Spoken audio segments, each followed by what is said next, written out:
Përshëndetje miq, mirë se keni ardhur këtu në Okult Ezoterizëm. Uroj që të keni kaluar një fundjavë të mbar, një fillim muaji të mirë, me shumë bereqet, gëzime, drita dhe lumturi në shpirtrat tuaj. Dhe mbi të gjitha, uroj që të gjeni brenda veteve tuaja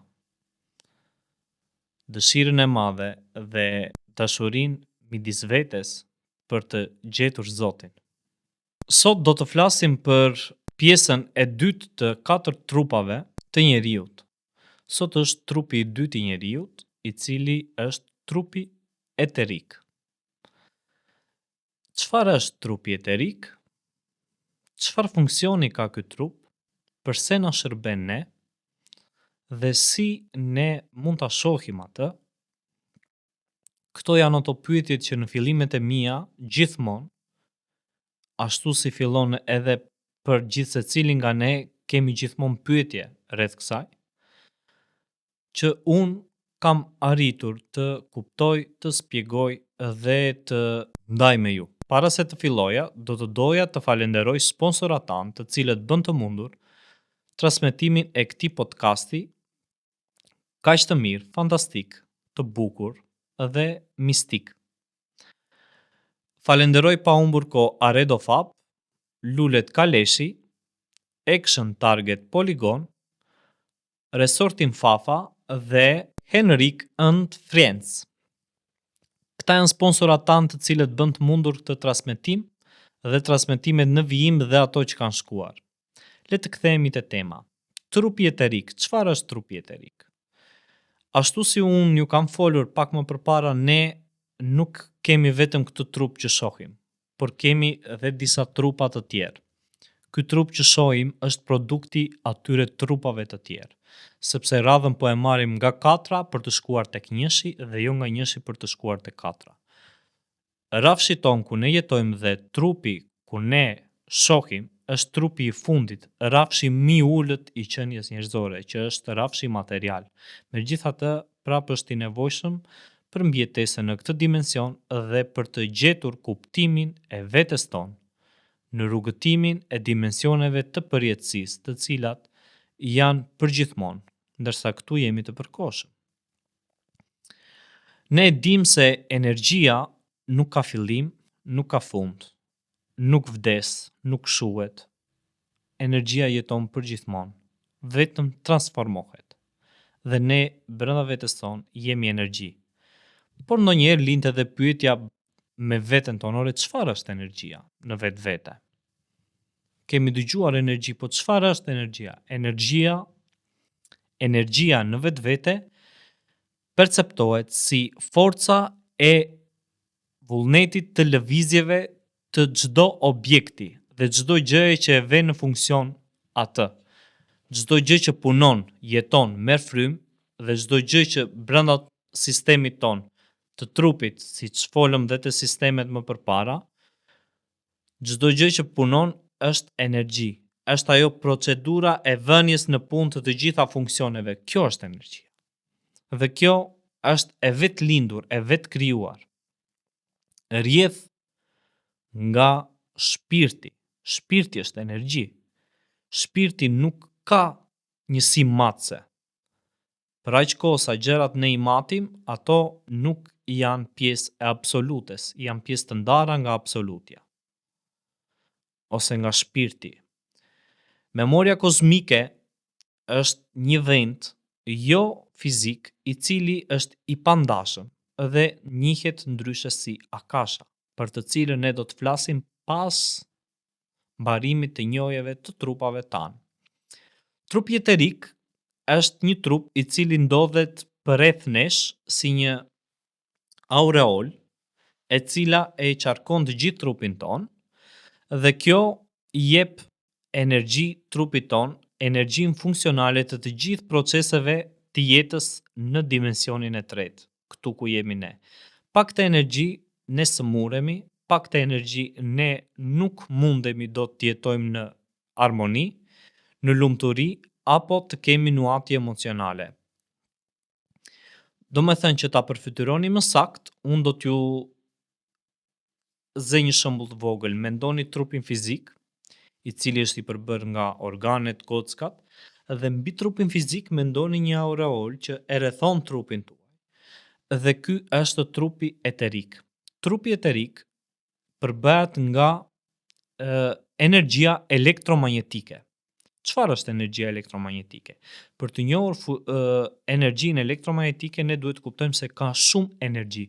Ka energji kinetike, ka energji elektrike, për shembull, energjia elektrike është korrenti. Energjia kinetike është tjetër, energjia elektromagnetike është po tjetër. Energjia elektromagnetike është një formë e energjisë që përfshin valët elektromagnetike, të cilat përbëhen nga komponentët kampi elektrik dhe kampi magnetik. Këto të dyja përfaqësohen edhe nga dy hemisferat tona. Hemisfera e djathtë është kampi energjik, elektrik, dhe hemisfera e majt është kampi magnetik, të cilat përfaqësohen prapë në hermetizëm dhe në alkimi nga dielli dhe hëna. Në të njëjtën kohë dhe toka ka po të njëjtat energji dhe ne kemi po të njëjtën energji. Është një mekanizëm kaq i madh. Pra të gjitha këto gjërat që ne studiojmë, njohim apo mendojmë për mendjen universale janë vetëm një pulitje sysh, vetëm një mbyllje, hapje dhe mbyllje të një qepalle syri. Janë kaq të vogla për mendjen supreme.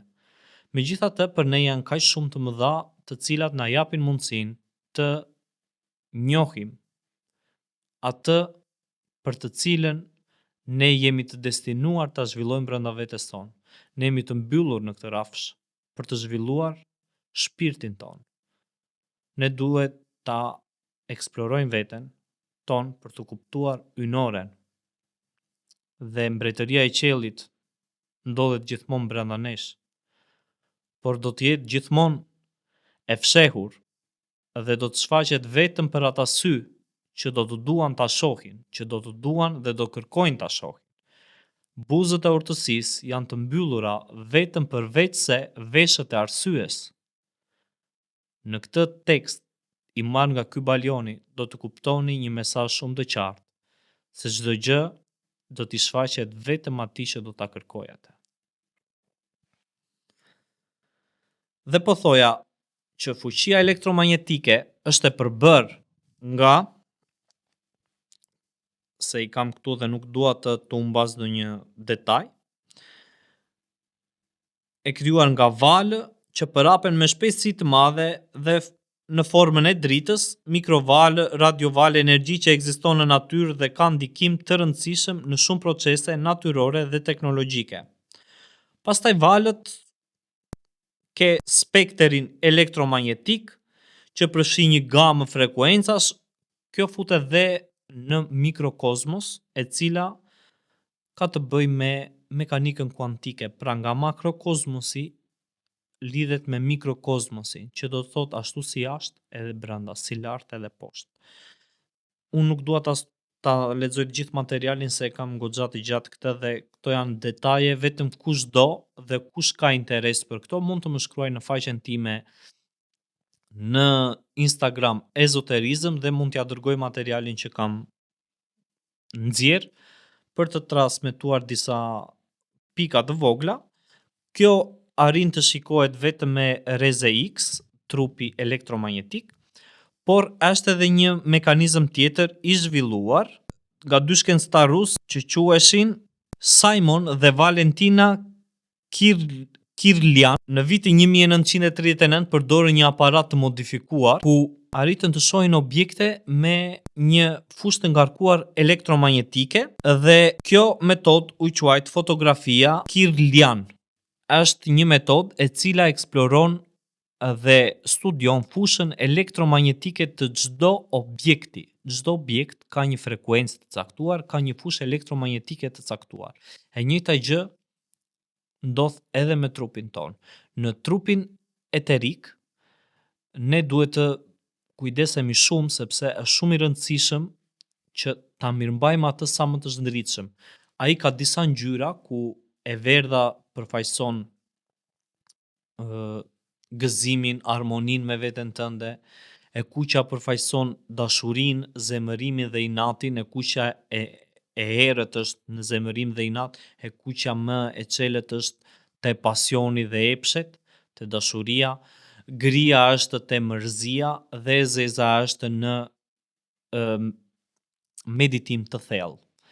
Janë shumë ngjyra dhe këto ngjyrat përfaqësojnë dhe gjendjen tonë emocionale, kur ne na bëhet një magji, manipulohen parimet natyrore apo universale për një individ të caktuar duke bashkëpunuar me entitete gjëra të kësaj natyre. Çfarë bën? Kjo aureola ose trupi eterik dëmtohet dhe fillon prishet forma e rregullt dhe ti ke probleme duke filluar nga shëndeti mental, që është trupi mental, është trupi i katërt që ne do të studiojmë, kalojmë te trupi i tretë që është trupi astral, të cilin ne do ta studiojmë prap, zbret te eteriku dhe pastaj shfaqet te trupi jon që ne e perceptojmë si realitet. Pra çdo gjë krijohet në trupin mental, por kur të shkojmë te trupi mental do ta studiojmë dhe do ta tregojmë mënyrën se si krijohet një mendim dhe si ajo transformohet në jetën tonë reale. I gjithë mekanizmi është vetëm një proces i mirëfillt studimi duke eksploruar anën shpirtërore tonën dhe të botës përreth për të kuptuar nevojën se ne jemi dhe shpirtëror për të parë më shumë gjërat që ne aktualisht kemi apo sjellim në jetën tonë, ndoshta ndonjëherë edhe pa e ditur veten se çfarë ne kërkojmë. Subkonscienca jon gjatë gjithë kohës punon dhe madje më shumë se sa konscienca jon. Ne kemi kontakt me trupat e tjerë për të marrë një gjë që e cila na shfaqet në trupin ton fizik apo në realitetin që ne sot njohim. Po t'ju jap edhe disa këshilla të tjera se si mund të arrihet të shihet pa këtë fotografinë të këtyre shkencëtarëve, aparatin që ata kanë krijuar, metoda më e mirë dhe më e shëndetshme për të parë trupin eterik është praktika në meditim. Sa më shumë ne të meditojmë, aq më shumë ne do të rritim intuitën dhe aq më shumë do të hapim një nga çakrat tonë që njihet si çakra ajna, që është çakra që ndodhet në lulet të ballit ose midis dy vetullave, ndryshe i njohur si syri i tretë.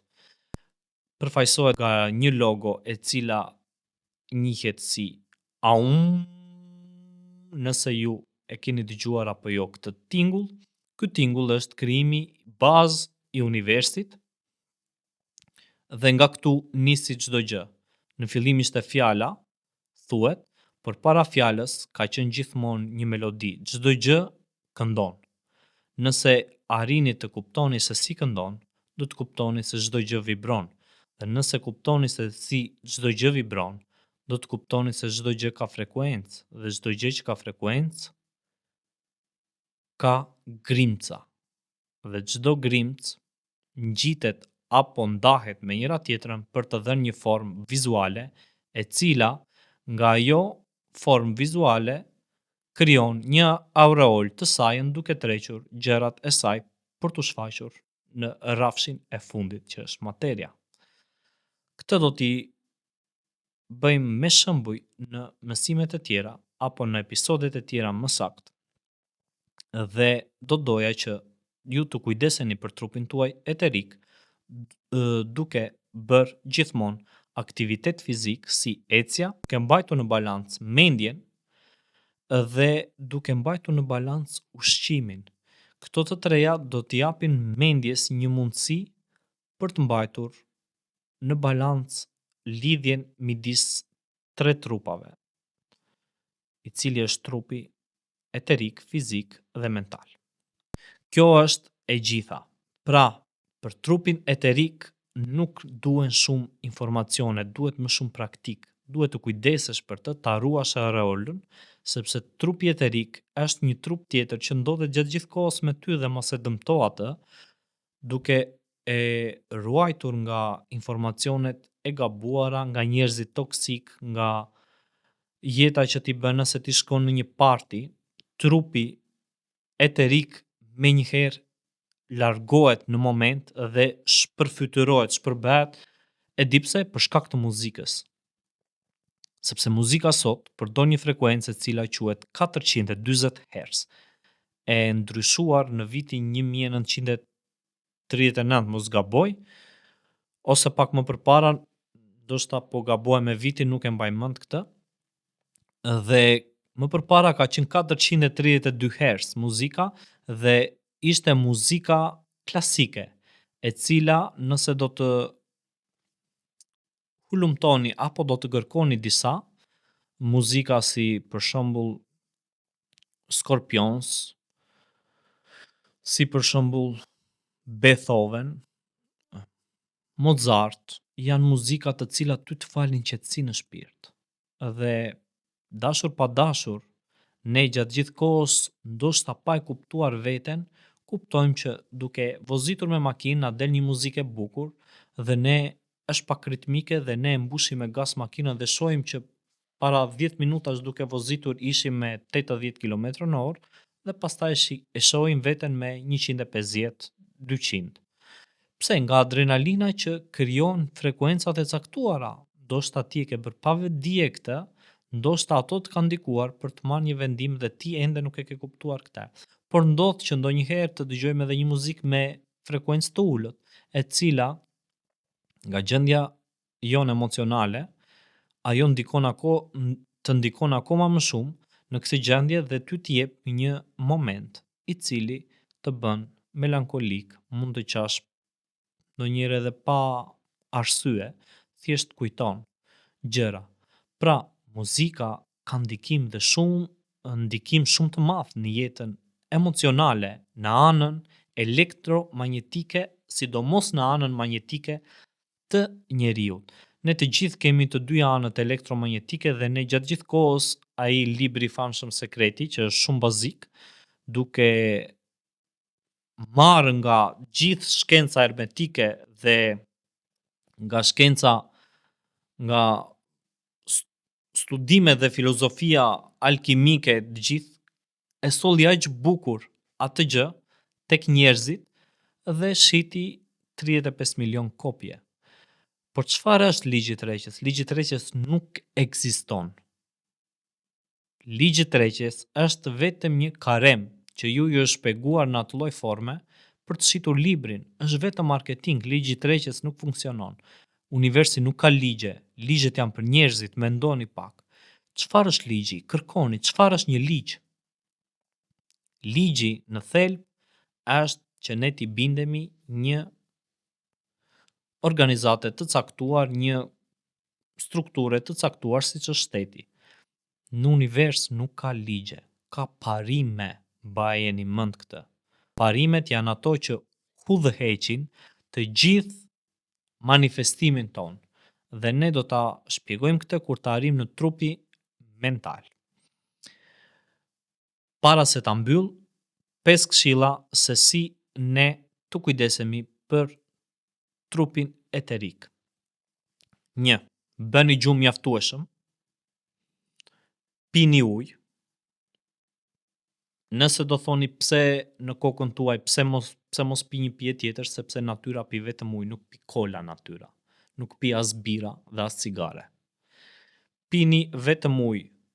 Nëse nuk e pini gjithmonë vetëm ujë dhe kërkoni diçka tjetër, mund të abuzoni për fundjavë, duke pa natyrën tonë që është pak dinamike.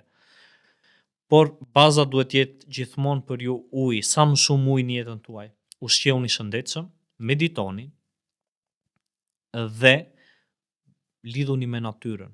Vetëm këto të 5 komponent mund ta mbajnë trupin eterik shumë të shëndetshëm. Një metodë e fundit është tokëzimi, që ne kur lidhemi me frekuencën e tokës, e cila është 5 deri në 8 Hz, ne furnizojmë jashtëzakonisht shumë trupin eterik. Prandaj kjo është arsyeja pse ne ndihemi mirë, sepse sëmundjet nuk lindin në trup, sëmundjet lindin në trupat e tjerë, lindin në trupat më përpara, do me thënë lindin e energji. Ne, kur flas ne, i referohem gjithmonë ezoteristëve që e kuptojnë këtë gjë, kemi studiuar që çdo gjë është energji. Nëse bllokohet në një vend energjia, ajo do krijojë problematik. Dhe kjo energji transmetohet në trupat më poshtë derisa shfaqet si ty, derisa shfaqet tek ty si një sëmundje, e cila pastaj kurohet, bëhet, por burimi nuk është sëmundja. Burimi është energjia e bllokuar brenda nesh. Ne duhet jemi të zot ta lidhim trupin ton me natyrën. Dhe një mekanizëm akoma më i fortë për ta fuqizuar sa më shpejt trupin, nëse keni baçe apo ambiente me tokë, hapni gropat vogla dhe futini këmbët zbathur aty dhe mbulojini me dhe. Mbulojeni me baltë. Qëndroni aty për 10 deri në 15 minuta dhe do të shikoni një ndryshim drastik brenda vetes tuaj. Atje jeni duke karikuar trupin eterik. Ju falenderoj shumë që ishit pjesë e këtij episodi. Ishte pak i shkurtër sepse trupi eterik, nëse do ta studiojmë me detaje, ka shumë gjëra, por unë jam këtu vetëm për të hapur dritare dhe për të dhënë një informacion sipërfaqësor mbi ezoterizmin. Dikush më kishte komentuar që thot nuk bëhet mistika në publicitet, dhe po i them që ke shumë të drejtë. Mistika nuk bëhet në publicitet. Mistika është diçka që përtej publicitetit dhe po ju them dhe të gjithë juve. Ezoterizmi nuk është një rrugë e lehtë, por është një rrugë fantastike nëse ti e kupton si duhet dhe merr të gjithë bazat që ty të duhen. Por studimet e kalojnë këtë kohë të emisionit dhe vazhdojmë përtej kësaj. Këto janë vetëm sipërfaqësore. Pjesa tjetër mbetet nga kërkimi i anës tuaj. Ju përshëndes miq dhe shihemi në videot në vijim.